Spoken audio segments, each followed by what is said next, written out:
Welcome back to the Woodstock Film Festival. We are now doing the Q&A for Asking For It. It's a little before the movie, so we can't ask any questions that would ruin the movie for you. But we have here a lot of people, and I'm going to let them mostly introduce themselves. And we'll let Rebecca Scott, who I knew was going to be here, introduce the rest of the crew and cast for the film. Hi, I'm Becky. I am the writer and co-director of Asking For It. Hey, I'm Amanda. I'm also one of the directors. Woo! Yeah. Woo! That's right. Welcome. And then we have Irene Morales. I'm one of the actors in Asking For It. I'm Olga Vazquez, the cinematographer of Asking For It. Hi, I'm Kim Taff. I'm an actor in Asking For It. Matthew Van Os, actor in Asking For It. Hi, I'm Jackie Gonsalves, and I produced the movie. All right. Woo! got a whole crew here. I have to say, this is a great turnout for the film. Yeah.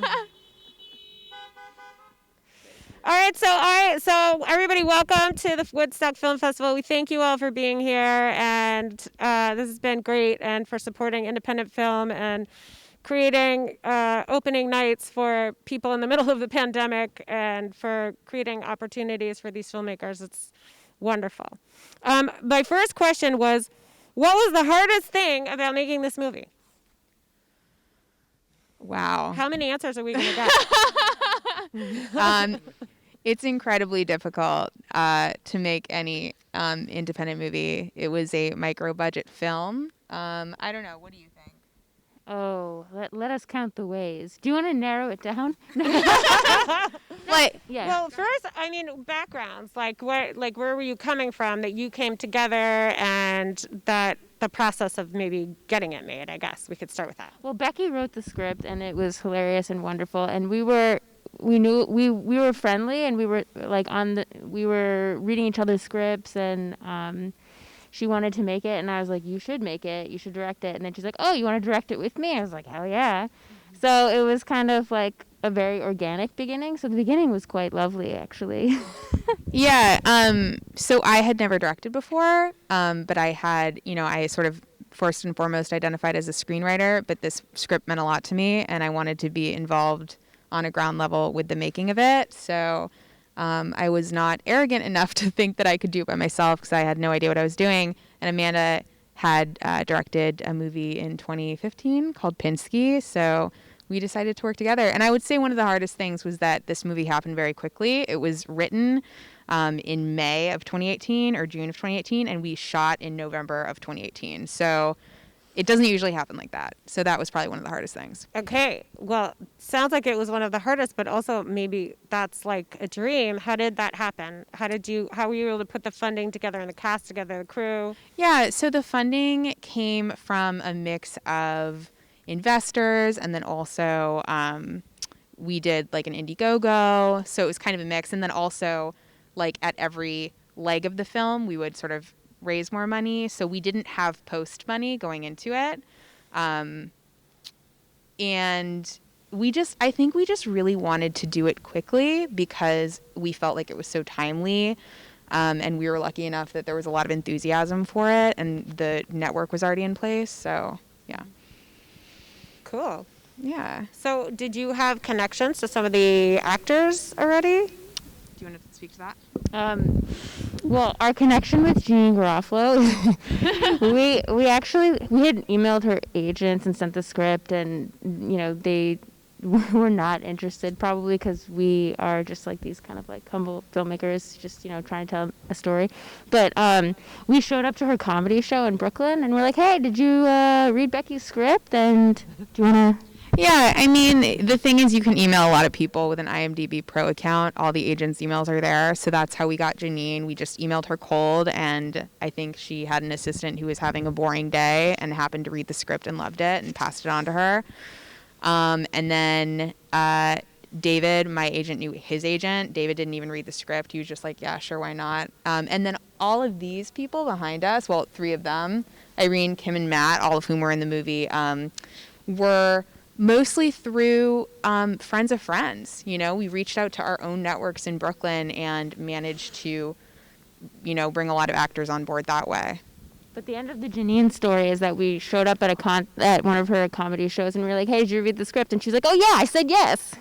Oh, she loved. you the didn't even script know. and- yeah, That's yeah. hilarious. Yeah, her agents were not super into it just because, you know, that's a dangerous job. They want their clients to make money and we didn't have much money to give her. But you kind of have to figure out ways to get past the goalie, you know? But I love that you went in there like, oh, how are we going to pitch this? How are we going to sell it? Yeah. And then she was already like, oh, I already said We're yes. savage.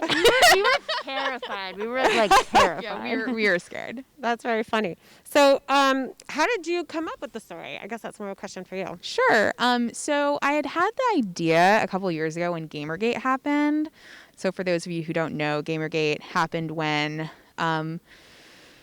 there were these women on the internet who were sort of speaking up about violence in video games and superfluous rape scenes in video games. And it ended up being a situation where a lot of them were doxxed online and sent violent messages. And it was sort of one of the first examples of the law clearly not knowing how to deal with online threats. Police, you couldn't call 911 because they'd be like, what's Twitter? Is his account anonymous? We can't do anything. And so I basically took that idea and moved it to journalism because I was a journalist and I was actually a journalist during like the Me Too movement in 2017. And I said, well, this happens to journalists too. So I just kind of took something that I knew about and of course I wanted to make it funny because comedy is what I'm passionate about. Well, one of my questions was, what were some of your influences stylistically? Because I think your film has a very sort of a strong style. Yeah, I think I think there's a lot of absurdism in the movie, which I think comes from my love of Wet Hot American Summer. Do you want to? We talked a lot about the show Chewing Gum as a reference, both because of the visual world of the show. I don't know if anybody's seen it. It's Michaela. I have not. Yeah, it's great. Michaela Cole. Yeah. And or Cole, I don't know how she pronounces it, but it's a comedy that's really visually fresh too. So we really wanted to have it look good, and also embrace this like wacky, absurdist, bonkers style, and play with the conventions of storytelling and comedy. I mean, it was very like I was almost feeling like in a melodramatic way. Like there was this approach to it that was, I mean, I couldn't say, but it like reminded me of say something like a Charles Bush kind of a story, or I don't know. Anyway, but so just stylistically, that's where that was coming from. Was more like I don't know chewing gum, so yeah, like I can't say. We wanted it to be dark, but we also wanted it to be funny, and we were interested in mixing those tones. We were very much not afraid, as you probably will be able to see, to play with tone. Yeah. Some might say tonally inconsistent. We're hoping yeah. I mean, I don't think it is. We're hoping somebody thinks it's tonally inconsistent. Yeah. You want that feedback, okay? And so, how has the process for releasing the film been during COVID? Like, is this like your first step? Where are you? How's it going? How are you feeling about the process? Yeah, sure.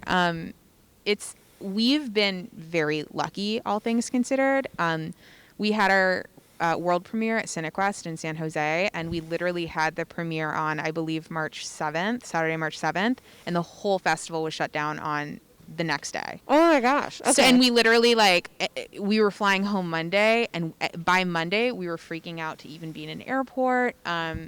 But we did get actually 2 showings in of our movie. And since then, it's pretty much been all virtual festivals, but we've been lucky with,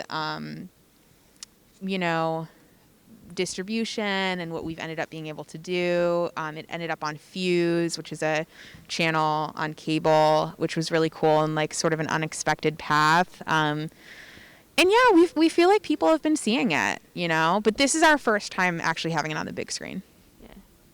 Or since the premiere. Since the premiere. Yeah, exactly. Yeah, but that's amazing. Yeah. And so I didn't know if you wanted to get into this, but what was the process of getting the film done top to bottom? I mean, we sort of already addressed that. I didn't know if you had any other other things that you would want to add to that?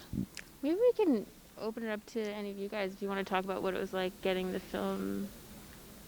Getting the film what? Getting the film made. Like, do you want to talk about prepping it and cinematography? Sure. Yeah. Well, cinematography-wise, we had a lot of prep during those months that we were prepping and location scout and doing rehearsals with the actors. Not a lot of rehearsal because of timing, but that was a lot of prep, and then 20-something days shooting. How many days were? I don't remember. It was Okay. 19 days. 19 days. So yeah, not sure. Yeah, Jackie, do you want to talk at all about that?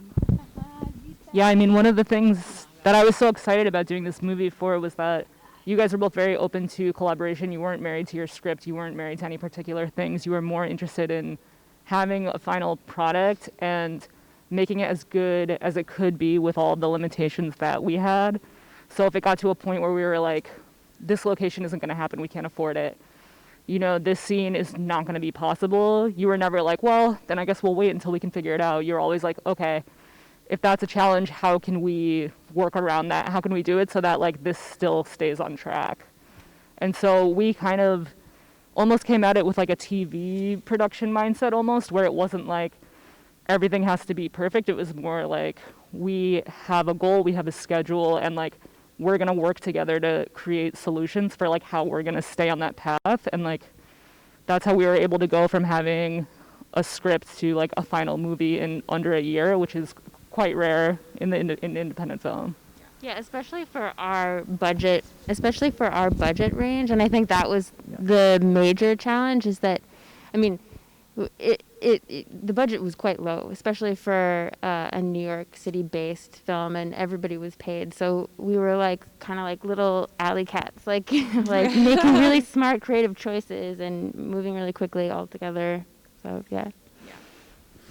Well, and so basically, I would love for us to be able to do any kind of like actor questions or stories on the set that maybe you want to do the actors kind of quickly, and any shout outs. And Yeah, absolutely. And then So we're gonna go. why don't you guys talk a little bit about your experience in little sound bites? Oh, Actable sound bites. I'm completely spoiled for any other film. The women on set had like no egos. Becky was so lovely about just like letting us come up with crazy things, and I'm ruined for any other movie I do because I had the best time doing it. Truly.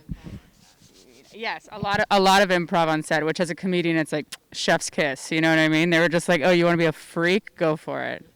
They just let our freak flags fly. Thank you. Yeah. I think my first day on set, I was covered in blood and able to eat cake. And it was just an absolute joy, and everybody just running around, but getting such great quality work in. It was just a really ridiculously good set and environment, and like, again, cake. It was just so fun. It was so good. Yeah. I love cake too. I didn't get to have cake, but getting to work with such funny script and then to also be able to mess it up and come up with crazy things on the spot. Like, we were writing as we went, we were thinking of things in the moment, and that's just so much fun to play as an actor. Yeah. Do you have anything else you want to say? I mean, I'm going to say it's a comedy, but it's dark. It is Dark underbelly in there. Well, I have to say, I loved the duct tape, but I don't want to say more because, like, you know, you guys haven't seen the movie yet, but watch out for the duct tape. Anyways. We have fun shooting it. Yeah, it was a lot of fun. If you guys have any shout outs that you want to give before we start, I mean, there are too many people, I think, for us to even begin to shout out. My parents are here tonight, my aunt and uncle, so I would like to say hi to them. Your parents are here? Yeah. I didn't even know they were. Hi! It took a literal village to make this movie, so our credits are like very, very long, but they have a fun song next to them, so stay for the credits. All right. Yeah. Well, great. Thank you all so much for coming, and thank you for this wonderful Q&A. And Thank you so I think much. we're probably almost ready to start the film. So, All right, awesome. Okay, Thanks. very nice to meet you. All right.